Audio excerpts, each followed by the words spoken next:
Arestado ang isang 53 anyos na lalaki matapos ang matagumpay na implementasyon ng search warrant sa sitio Lapangan, Palasaan, Mankayan, Benguet, Kamakailan. Pinangunahan ng RPDEU CAR ang operasyon, katuwang ang Mankayan MPS, 1st PMFC, PDEU Benguet PPO at PNP-DEG SOU CAR. Naaresto ang suspek sa bisa ng search warrant na inisyu ng Municipal Trial Court Branch 4, Bugyas, Benguet.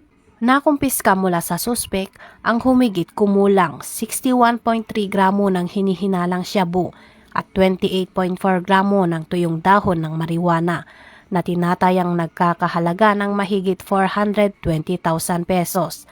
Kasama ang mga sachet at tube na may shabu residue at iba pang non-drug paraphernalia. Isinagawa ang inventory ng mga ebidensya sa mismong lugar sa presensya ng suspek at mga testigo. Dinala ang suspek sa RPDEU CAR para sa dokumentasyon at pagsasampa ng kaukulang kaso sa paglabag sa RA 9165. Patuloy ang PNP sa pagpapatupad ng mas pinaigting na kampanya kontra iligal na droga upang mapanatili ang kaligtasan at katahimikan sa komunidad. Mula dito sa Baguio City, ako yung PNN correspondent, Patrolwoman Jessie Sabado, alagad ng batas, taga-taguyod ng Balitang Pulis.